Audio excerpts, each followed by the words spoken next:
Hello, Symposiast. I'm Dr. Angela Puca, Religious Studies PhD and your online resource for the academic study of magic, esotericism, paganism, shamanism, and all things occult. What you're about to watch is a lecture that I gave for my patron community, and specifically for my Magus and higher tier patrons. And at the end of the lecture, you will find testimonials from them that will explain why you might want to join my patron community. You will see that they are all lovely and bright people. So I hope that you enjoyed the lecture. Let me know in the comments what you think about the lecture, and I hope that you also consider joining my Patreon, because it is really what supports this project of delivering free academic knowledge on all things esoteric to you guys. So thank you all for considering, and I hope you enjoyed the lecture. Bye for now. Welcome everybody to this Magus lecture. Very happy to be here with you to talk about Hermetic Qabalah.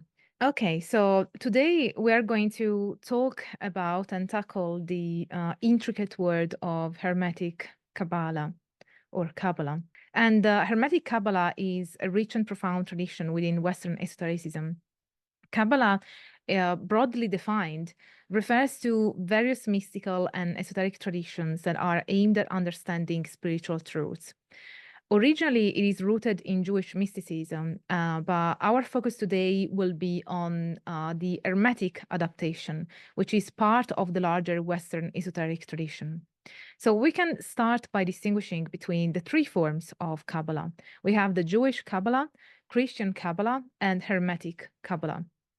The Jewish Kabbalah is a mystical and esoteric tradition within Judaism that explores the relationship between the unchanging eternal God, the mysterious Ein Sof, and the mortal finite universe, its creation. During the Renaissance, Christian Kabbalah emerged, integrating Kabbalistic principles with Christian theology.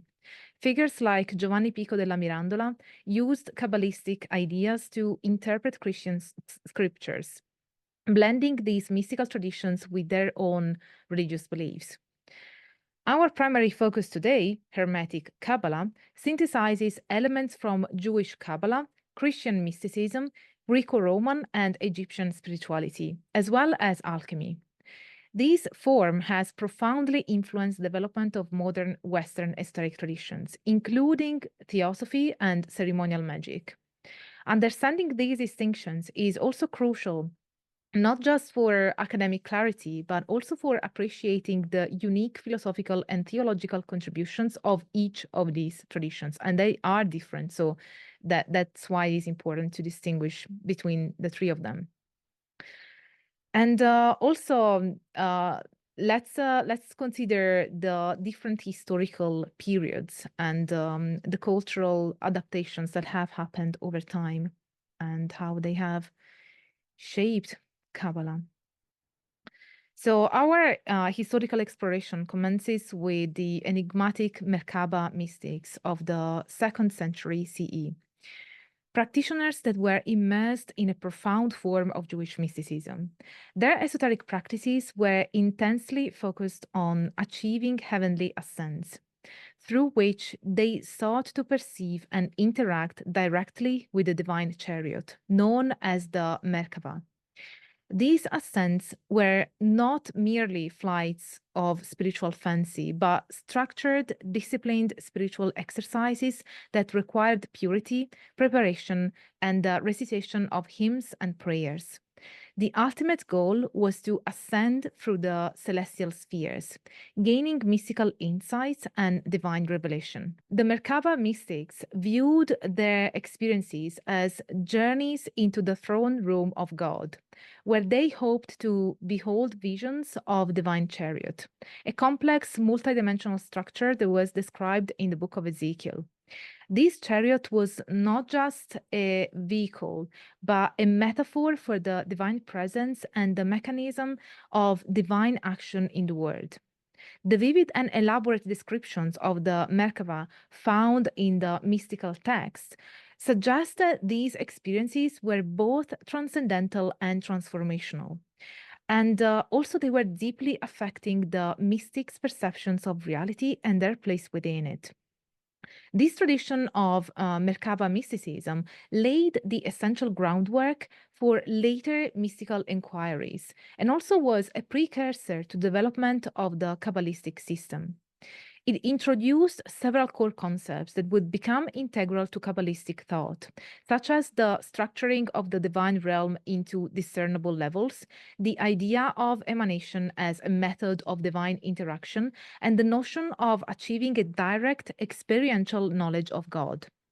These ideas were foundational for the evolution of Kabbalah, which expanded and systematized these early mystical explorations into a comprehensive framework for understanding the divine structure of the universe. This framework included the metaphysical aspects of God, but also addressed the interactions between the divine and the mundane, aiming to also provide a complete cosmological vision that integrated all aspects of existence. Advancing into the medieval period, particularly the 12th and 13th centuries, which were essential for the development of Kabbalah, we observe the pivotal evolution and flourishing of Jewish Kabbalah within the scholarly and spiritual communities of Provence in Spain, and later spreading throughout Europe. This period marks not only the maturation of earlier mystical traditions, but also a formal consolidation of Kabbalistic thought, which began to coalesce into a more structured doctrine.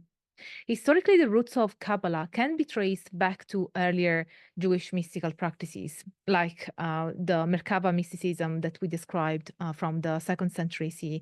But it was during the medieval period that Kabbalah, as a distinct and organized system of Jewish mysticism, truly began to crystallize. This development was significantly influenced by earlier Gnostic, Neoplatonic, and Christian mystical thought, which provided also a fertile intellectual ground for the germination of Kabbalistic ideas. So this is really when most scholars would agree that the Kabbalah tradition actually starts. So we see precursors before, but this is when the tradition starts. The emergence of the Sepher Yetsirah and the Zohar during this era was essential and seminal. The Sepher Yetsirah, probably composed between the 3rd and the 6th centuries, but only coming into prominence in the medieval period, explores the cosmology of creation through the dynamics of the Hebrew alphabet and the 10 sefirot, the divine emanations. This text combines mystical thought with a form of philosophical inquiry into how the universe is structured and maintained by divine laws. It suggests a universe created through the combinatorial language of letters and numbers, presenting a unique form of metaphysical speculation that deeply influenced later Kabbalistic thought. The Zohar, appearing in Spain at the end of the 13th century and attributed to the mystical Rabbi Shimon bar Yochai by its compiler Moses de Leon, significantly expanded the narrative and theological scope of Kabbalistic literature. This extensive work offers an intricate interpretation of the Torah through a mystical lens, exploring themes of divine emanation, the nature of God, and the spiritual role of humanity. It presents the Sefirot not just as static entities, but as dynamic and interactive forces that embody the process through which the infinite engages with the finite world. Also, these texts serve as much more than theological discourses. They function as comprehensive manuals of mystical thought, providing detailed descriptions of meditative practices and ethical living that allows initiates to engage directly with these divine forces. Through this type of engagement, practitioners are offered paths to ascend spiritually, experience mystical insights, and achieve a deeper communion with the divine. So in essence, the formal emergence of Kabbalah during the medieval period represents a significant intellectual and spiritual milestone. It marked the transition of Jewish mysticism from a primarily oral tradition to a structured, textual-based practice that integrated philosophical elements from within and outside Jewish thought. This period established the foundations for what would become a rich, diverse field of mystical and esoteric study, deeply influencing not just Jewish spirituality, but also later Christian and Hermetic traditions. The Renaissance represents a very important era in the transformation and broadened dissemination of Kabbalistic ideas. And it was marked by a rigorous revival of interest in ancient and esoteric wisdom. This period saw a unique synthesis of diverse philosophical currents, including Hermeticism, Neoplatonism, and the mystic doctrines of the newly rediscovered Jewish Kabbalah. This intellectual milieu was enriched further by the humanistic emphasis on returning ad fontes, which is Latin to mean returning to the sources. Which included a deep dive into original Hebrew text rather than relying solely on translations or secondary interpretations. Foremost among the Renaissance figures who engaged with Kabbalistic teachings were Giovanni Pico della Mirandola and Johannes Reuchlin, whose studies transcended mere academic or scholarly interest. These scholars approached Kabbalah not as a body of knowledge per se to be understood, but as a profound spiritual science that could provide deeper insights into the divine. Their engagement with Kabbalah was driven by a genuine spiritual quest, aiming to integrate the ancient Jewish mystical system with Christian theological frameworks. I always think that the Renaissance is the period in time where lots of what we would now consider as magical influencers from the time, like Giovanni Pico della Mirandola and also Marsilio Ficino, they really tried to reconcile with the idea of the Prisca theologia, the idea of finding the original theology and the primary source, which then later became perennialism or evolved into the concept of perennialism that we find in theosophy. I always find that this period in time was particularly significant in its attempt to find a synthesis that would also align with what they hoped to find, which was that the source and the core truth across all these different traditions.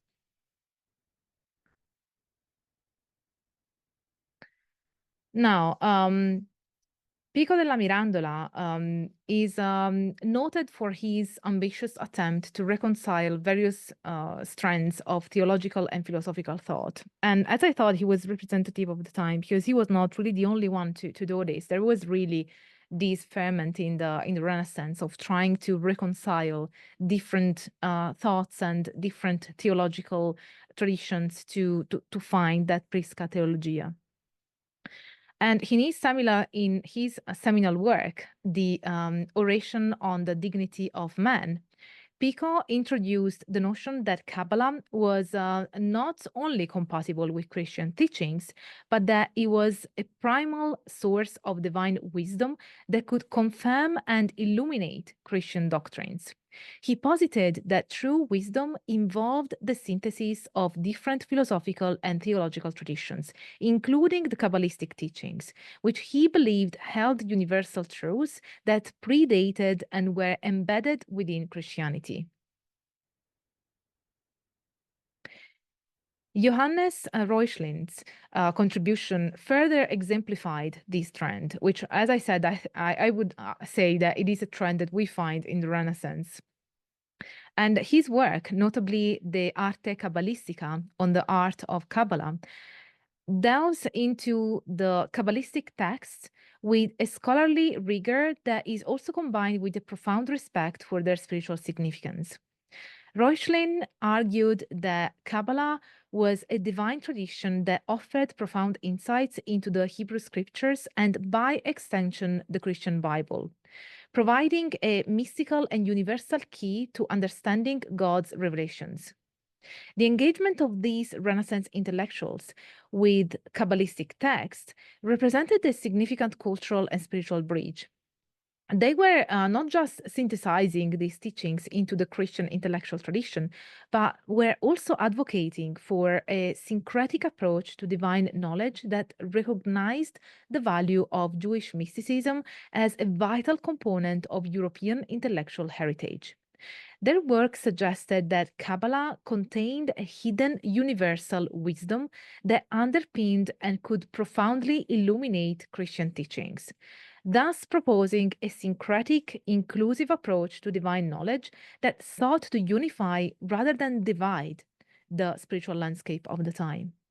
Hermetic Qabalah has deeply permeated various main esoteric traditions, serving as a foundational framework that enriches and structures their mystical and magical practices. And you can really see how this is rooted in this tendency and in this trend that we find in the Renaissance. So now let's cover the modern traditions and the emergence of Hermetic Qabalah, which of course evolves after the Jewish Kabbalah and the Christian Kabbalah.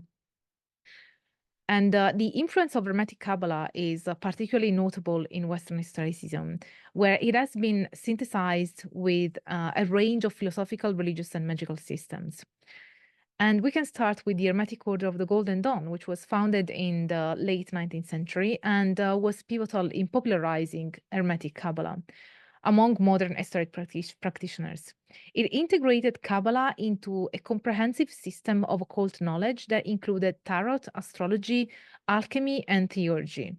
The Tree of Life, which was a central Kabbalistic symbol, was used as a template for understanding and organizing the universe's mystical properties. Each of the 10 sefirot, or spheres, on the tree was associated with a particular magical symbol, astrological sign, and tarot card, creating a cohesive and interconnected framework for ritual and study. During the vibrant and transformative 19th century, there was marked by a widespread interest in mysticism, theosophy, and the occult. There was a burgeoning of esoteric societies that profoundly shaped spiritual practices across Europe and America. And of course, among these, the Hermetic Order of the Golden Dawn emerges as a particularly influential organization, which embeds Hermetic Qabalah into its core doctrines. Then we have Thelema, or Thelema, as English speakers usually say, which was founded by Aleister Crowley and incorporates Hermetic Qabalah at its core. Of course, Crowley was massively influenced by the Hermetic Order of the Golden Dawn, so that's not surprising. And Crowley's work extends the Kabbalistic mapping of the universe that we find in the Golden Dawn to include Thelemic deities, such as Nuit, Hadit, and Ra-Hoor-Khuit, aligning them with specific sefirot on the Tree of Life. Thelemites use Kabbalistic symbolism to understand Thelemic texts like the Book of the Law and to structure rituals and magical workings. The practice of Thelema is deeply intertwined with Kabbalistic concepts, particularly in the use of gematria and the use of correspondences to glean deeper spiritual insights and to perform magic.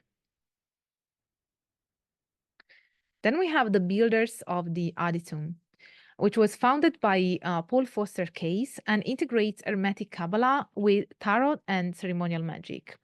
The organization emphasizes the meditative exploration of tarot images as paths on the Tree of Life. This is something that we also find in other traditions, like the Hermetic Order of the Golden Dawn, and offering a structured path of personal development through Kabbalistic principles.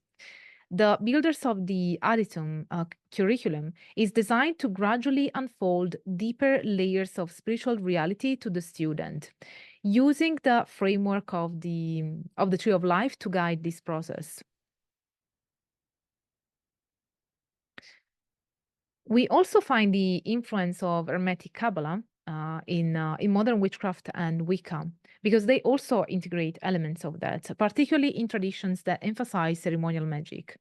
Practitioners of modern witchcraft and Wicca often use Kabbalistic symbolism and the Tree of Life structure to understand the divine forces, to craft rituals, and to structure magical workings. The correspondences associated with the sefirot provide a powerful tool for spellcrafting and ritual design, aligning magical intentions with universal energies. Rosicrucianism also uses Hermetic Qabalah as a philosophical underpinning to explore mystical and alchemical transformations. The Rosicrucian path incorporates Kabbalah to explain the process of spiritual initiation and enlightenment, using its symbolic framework to detail stages of spiritual ascension and the harmonization of material and spiritual existence.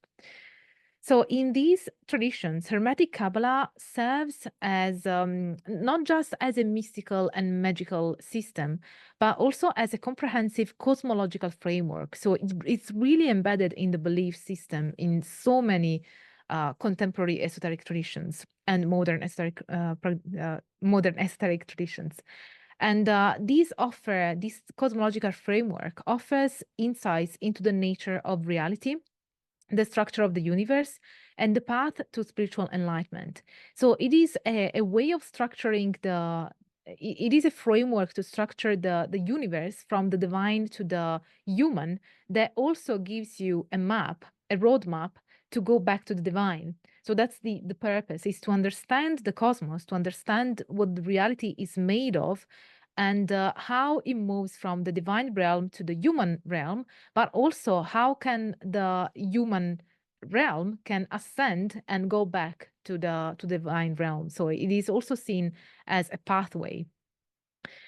So it also provides a structured approach to esoteric practice, where theoretical knowledge is integrated with practical magical work. And the integration ensures that Hermetic Qabalah remains a vital component of Western esotericism, because it is also continually adapted by new generations of practitioners and new traditions that are seeking to explore the depths of its wisdom. The 20th and 21st centuries have seen Hermetic Qabalah evolve and adapt, maintaining its relevance in a rapidly changing spiritual and cultural landscape. And this period has been marked by further synthesis of esoteric teachings, the widespread dissemination through social media, the internet, and a continuing dialogue between old mystical traditions and modern psychological and philosophical thought.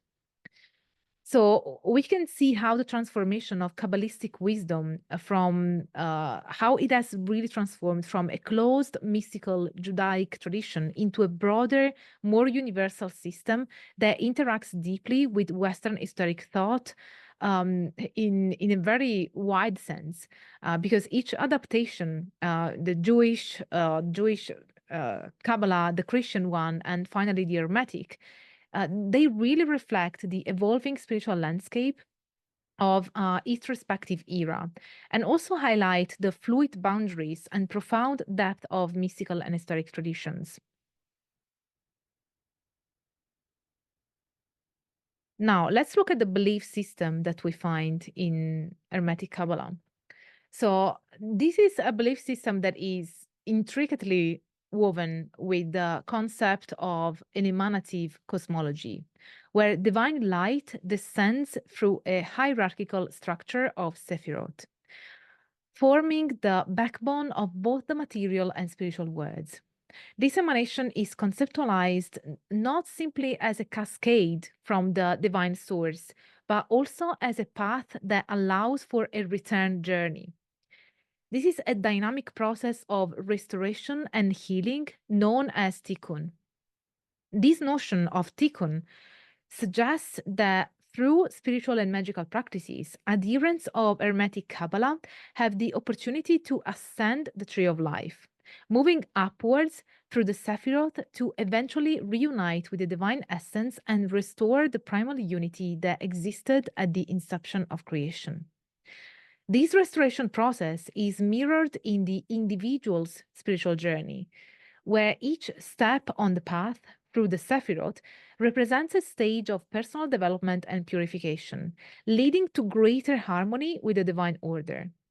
The progression through these stages is not linear, but is rather a complex interplay of ascension and integration.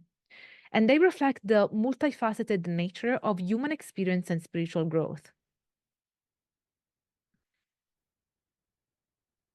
Now, at the core of the of this belief system is a profound emphasis on balance and equilibrium, epitomized by the tree of life's structure, which is typically divided into three vertical columns or pillars.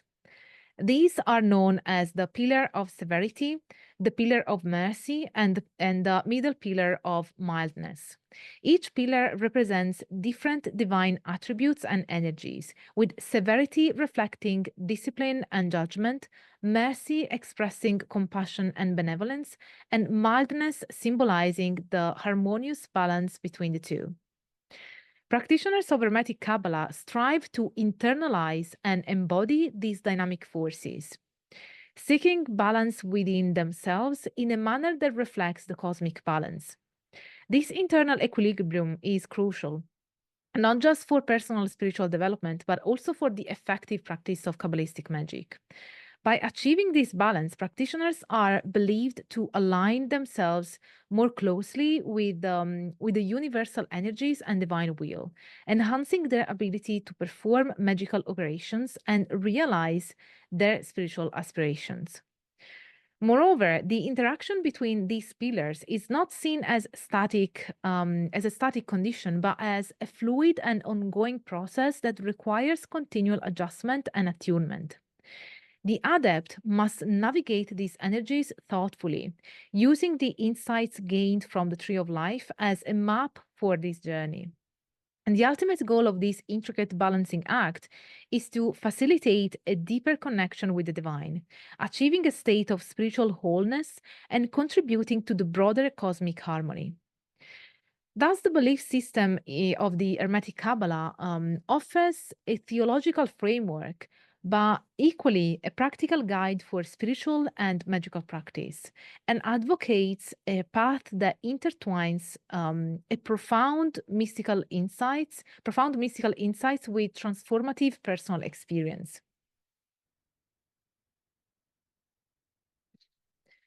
So the Tree of Life is a central symbol in various spiritual and esoteric traditions, and each really representing and utilizing its structure and symbolism in unique and various ways.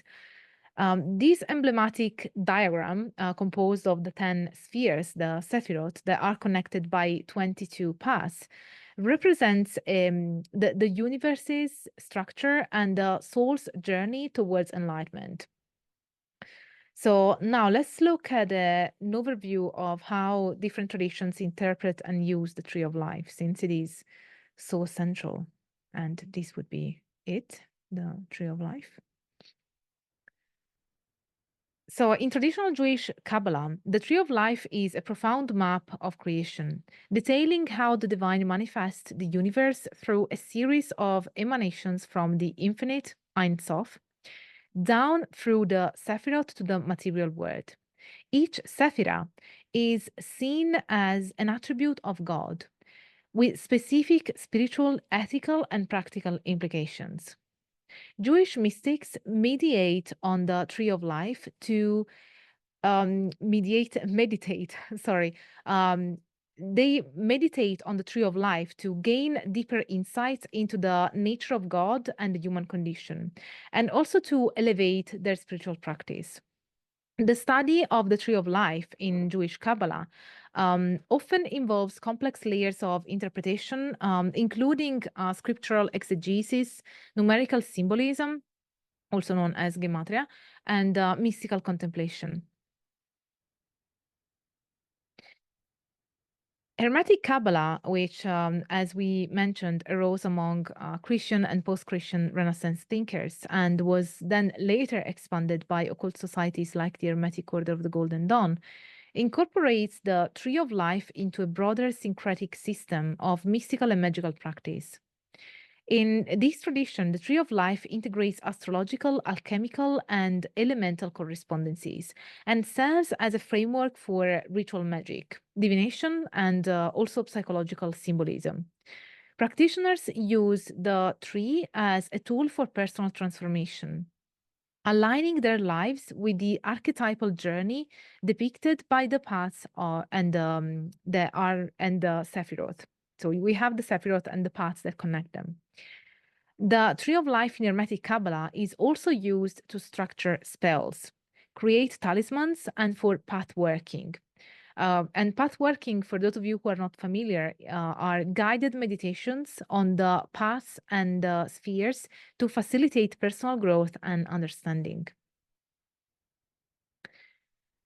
Christian Kabbalah, which is without the H, apologies, is adapted really the Jewish Tree of Life to fit Christian doctrines, seeing it as a map to deeper scriptural truths and a way to approach the Christian mysteries from a new angle.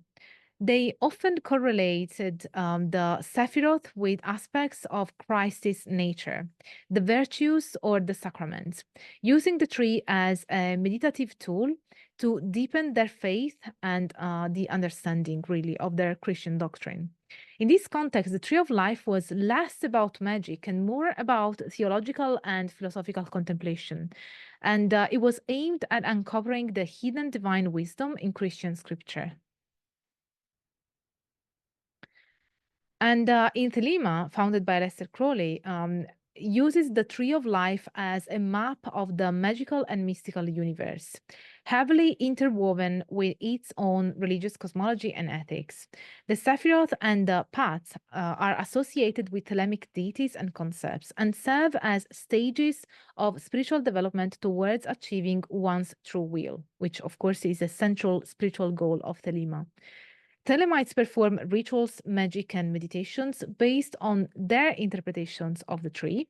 And it really plays a crucial role in their spiritual practice and magical workings. So as we can see, the Tree of Life across different traditions is definitely interpreted in different ways. There is a core interpretation which is similar, and that is that the Tree of Life is seen as a representation, a cosmological representation of reality that goes from the divine to the material and allows practitioners to also move from the material to the spiritual. So it's a roadmap and a representation of the cosmos. So there are certain elements that we find across the board, but many are individualized and definitely change depending on the tradition.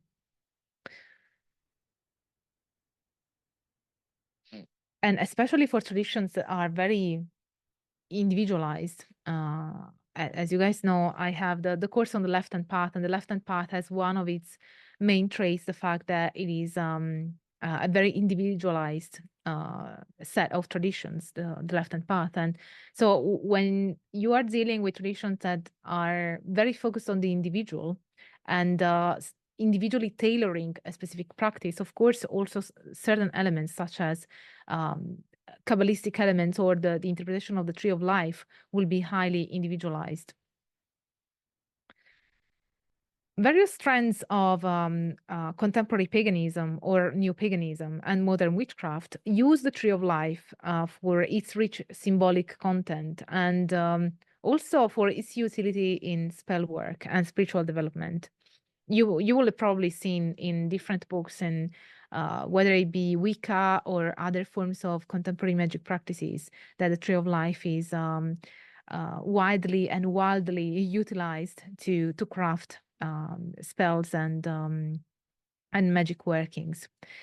In these traditions, the tree might be simplified or adapted to fit particular magical frameworks or even theological needs.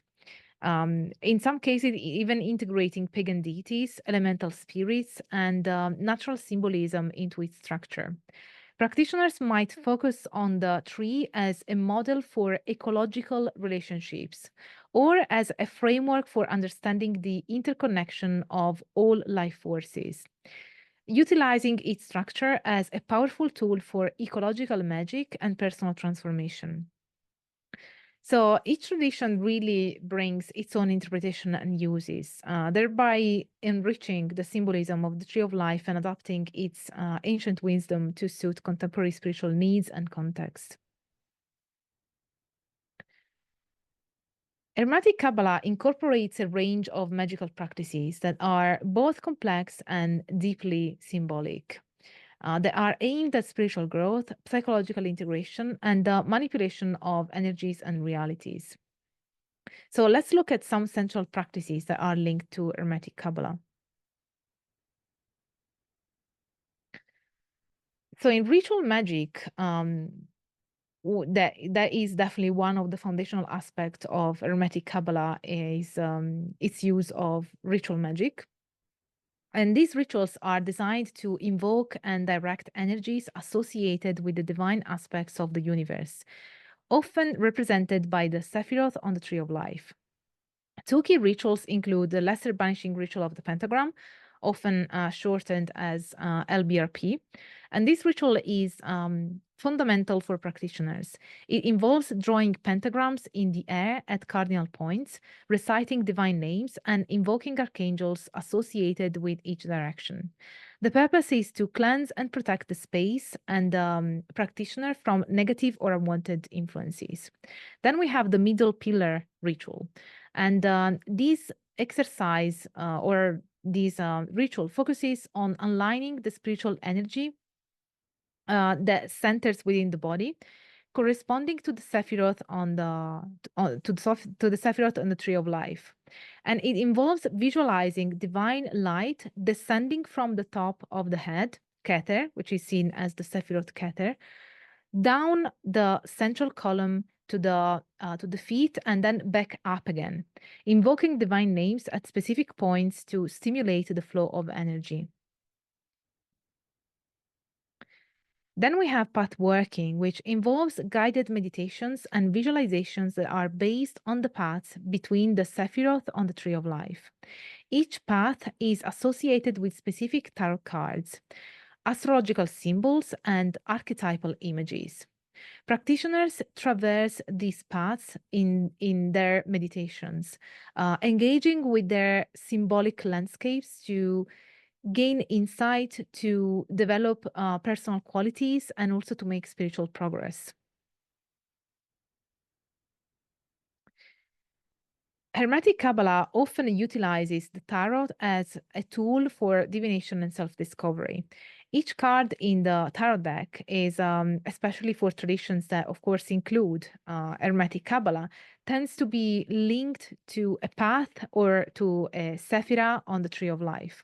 I think one deck that is particularly representative of that is the Thoth tarot deck, the one created by conceptualized by Aleister Crowley and designed by Frida Harris, right? Just making sure that I have the name right. So yeah, I think that is a tarot deck that definitely represents the association between tarot cards and the path on the Tree of Life and each sephira on the Tree of Life. And this really provides insights that are based on the Kabbalistic interpretations of these positions. It really helps also the process of divination because there are several correspondences for each tarot card, and one of these will be the specific sephira or the path between different sephirot. So yeah, it helps interpret a divination, but also understanding certain situations and the underlying psychological and spiritual dynamics that are at play. Astrology also plays a significant role in Hermetic Qabalah because the sefirot and paths are associated with specific astrological signs, planets, and elements. And they provide a cosmic framework that influences magical practices and interpretations. These correspondences help practitioners align their work with celestial energies, enhancing the efficacy and the relevance of their rituals and meditations. Also, Hermetic Kabbalists often create talismans and amulets that are imbued with specific energies for protection, healing, or other purposes. These objects are crafted during specific astrological timings and are often inscribed with symbols, names, and sigils that correspond to desired outcomes based on Kabbalistic teachings. Theology is in Hermetic Qabalah is also important and involves rituals and practices that are aimed at invoking higher spiritual entities or forces to assist in the practitioner's spiritual ascent and in accomplishing magical objectives. This approach is less about commanding or controlling these forces and more about aligning with them to achieve harmony and insight into divine realms. And in Hermetic Qabalah, these practices are not isolated exercises, but are integrated into a comprehensive system of personal development. Each practice informs and enhances the others, contributing to the practitioner's holistic growth and understanding. The ultimate goal here is the realization of uh, one's true will, to use a Thelemic terminology, and the attainment of spiritual enlightenment, which is guided by the complex yet profound structure of the tree of life. But for some people, the theological aim of these type of practices is either to align with the divine, to get to expand to the level of the divine, or to become divine. For instance, when we talk about practices that may fall under the umbrella of the left-hand path, we know that the idea of self-deification is very important. So their utilization of the tree of life would likely be aimed to ascend towards becoming divine. But that tends to be conceptualized in different ways, depending on the tradition and depending on the individual practitioner. These practices really demonstrate how Hermetic Qabalah serves as a bridge between metaphysical theory and practical application, and also provides tools that allow practitioners to engage deeply with the mystical aspects of reality.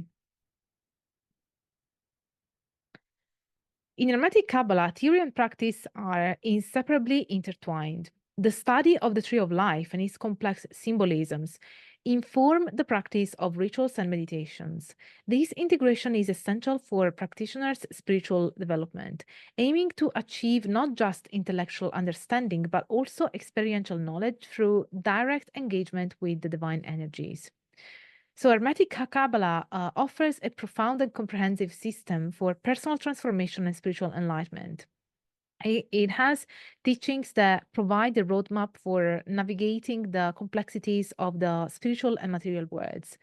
And while its practices offer the practical tools for initiating profound changes in one's life and consciousness. Hermetic Qabalah, also with its intricate systems and correspondences and rituals and meditations, and also the continuous adaptations that we find across traditions and across individuals, remains highly relevant to modern spiritual seekers.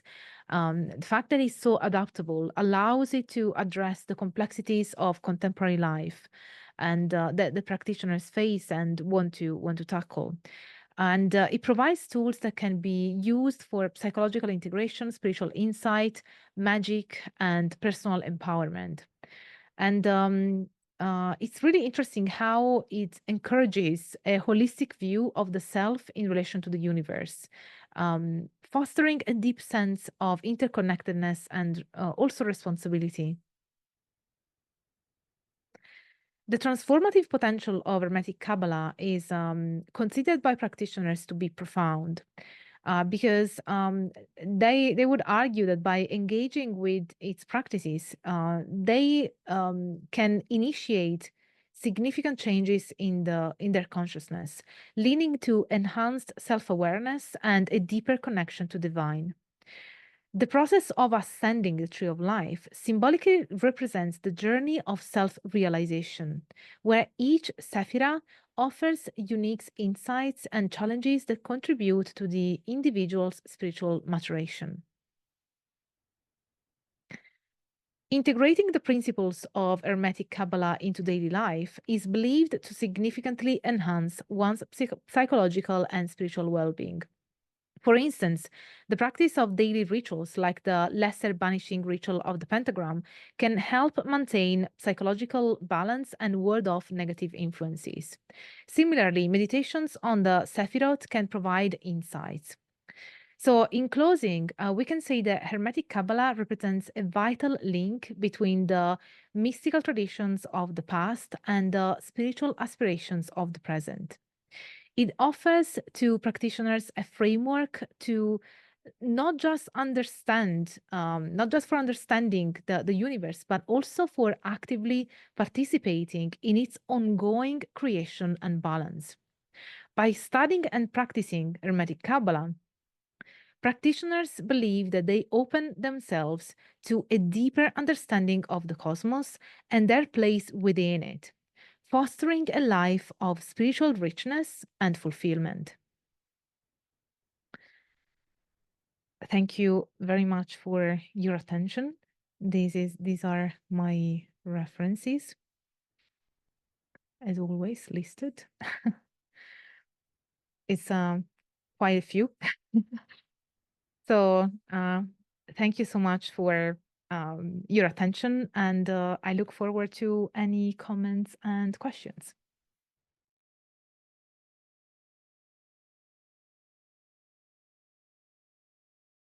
Hi, thanks very much. I'm Dave and I'm in the UK. And I've been following this channel as a subscriber now for, I think, probably 3, approaching 4 years. I think I've been an Archmage, which is a tier level within Patreon, for about 3 years. So I think it might be useful to try and delineate what all of those have done for me. I think as a subscriber, I was very interested in the content. I'm personally interested and have always been interested in folklore, and magic is a natural extension to that. So I came here to learn, and that made me initially subscribe. I then decided to get more deeply involved and joined the community, and it's a wonderful community. And I love the monthly meetings that we have, one as a wider community and one as the Magus level and above lectures. And they're always inspiring and interesting, and it's great to be a part of that community. And additionally, as an Archmage, the monthly interactions that we have are I think are fantastic. So I can wholeheartedly recommend this community to anybody. It's a very safe and welcoming place. And I honestly think that this is the future of education, because it's a way in which we're using a modern medium, a modern forum for that, and we're learning together. And I can't recommend it highly enough. Hi, I'm Andrew. This community is, I don't know, it's a life sent. It's because it's a community, it's more than just getting lectures and reading books and that sort of thing. We interact, we develop ideas, and we come away just better informed and better prepared to sort of go through the travails of life. And the other thing is there's no actual practice or tradition that you have to follow. Any tradition is welcome. Any practice can benefit from being a Magus in this community. Hello, I've been a Magus for Angela Puca's Patreon for 4 years now. It's been absolutely amazing. I love all the discussions we have with Angela. I love the discussions we have with each other. From the beginning, I found that it was so amazing just to be in a community of people that were open and honest about their spiritual practices. A lot of people are very shy about magic. They don't like to talk about the things that they are doing or the things that they actually believe. And Angela's created such an amazing community where everyone feels safe to share their experiences and to share their beliefs and their practices. And I found that to be so empowering, to be in a community where we're all different and so different, and yet we can respect each other, tolerate each other, support each other, and finding, the practices and beliefs that work best for us individually, and to be able to have high-level discussions about these things from both a practical and a scholarly perspective of this, being able to compare, okay, this is what I do and not what I believe, and with, okay, this is the history of it, and being able to clarify that, because that gets real confused in some parts of the magical community.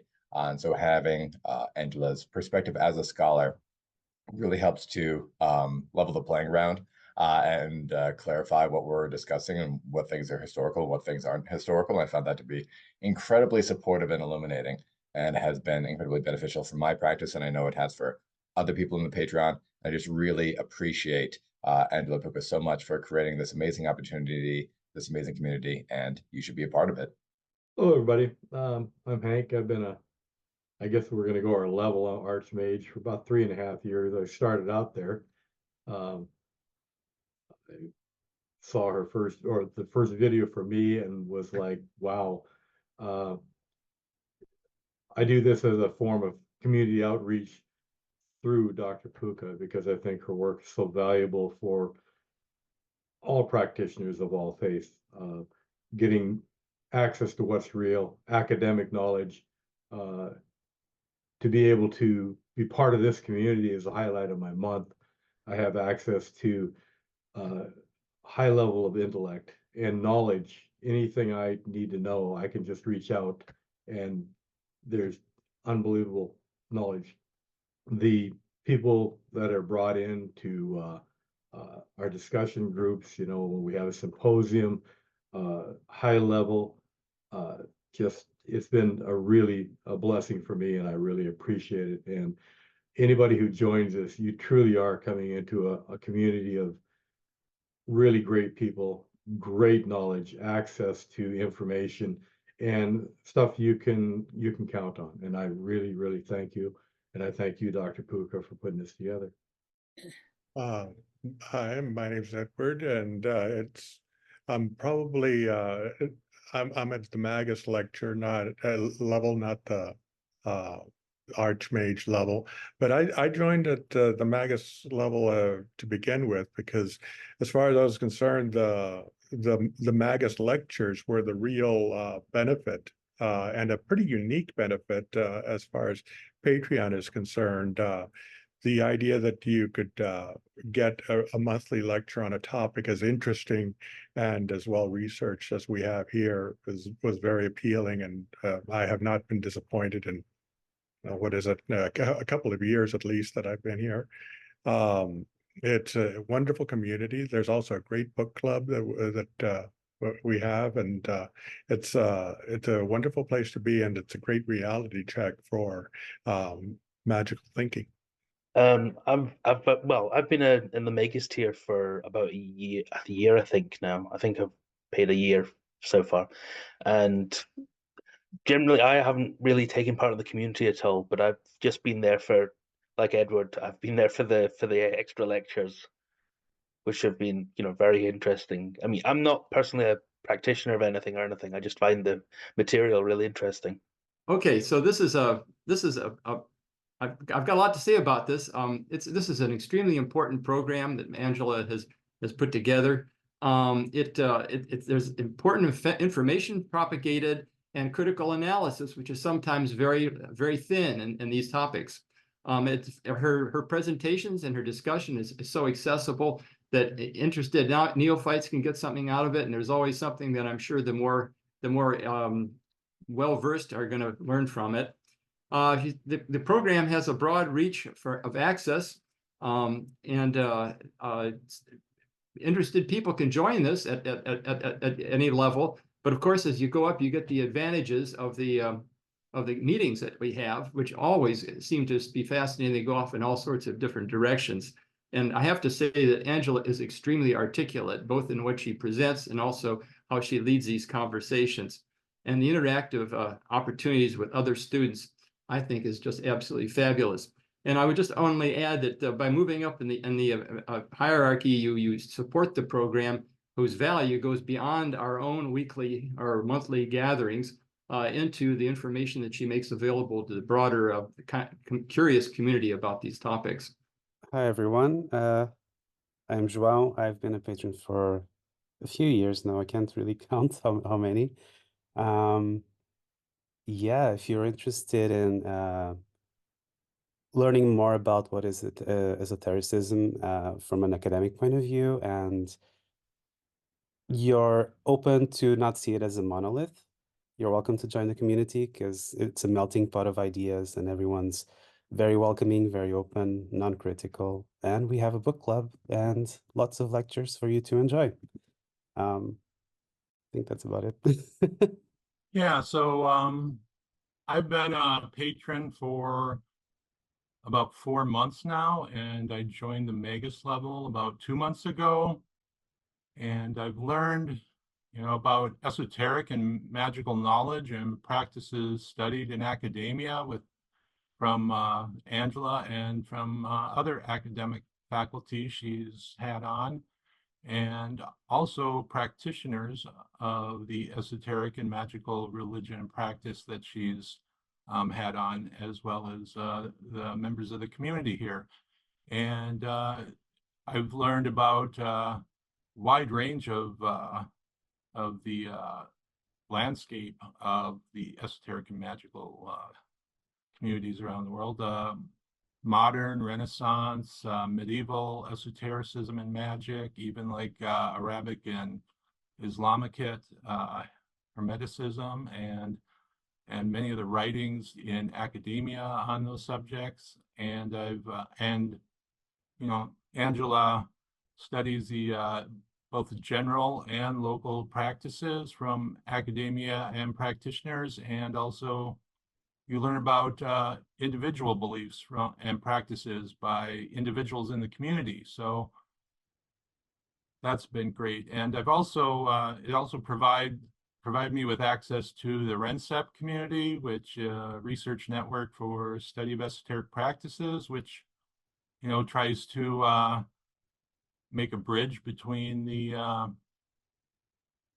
academic and practitioners, and that's something Angela's also been very focused on and interested in. So that's been, I think, a great experience for both of those parties. And I've also learned about practices as varied as shamanism, Arabic medieval Hermetism, medieval and Renaissance magic, Tantra, and many modern magical traditions of the last 2 centuries. So that's, you get a wide variety of information. And I found the symposium and Magus member community very friendly and enjoyable to interact with. And I've, enjoyed the presentations in the regular patron level so much that I joined the Magus level for the extra content. So that's been my experience. Hey. Hi, my name is Dean, and I have been a patron of Angela for about 4 years, I think July of 2020. And the reason that I'm a patron of Angela is there's so much bad, inaccurate information about alternative spiritualities, especially to do with the occult on the internet out there. And I think that what she is doing by bringing academic education to these subjects is one of the most, to my mind, one of the most worthy things that I guess an academic could be doing for the occult esoteric community. And I'm happy to continue to be a patron. The Magus lectures just by themselves, to me, are worth being a patron to Angela. It's like having a college professor for the subjects I love able to come to my house and give me a lecture. So highly valued, and I highly recommend. Thank you so much, guys. Today we hold that God will never disappear. We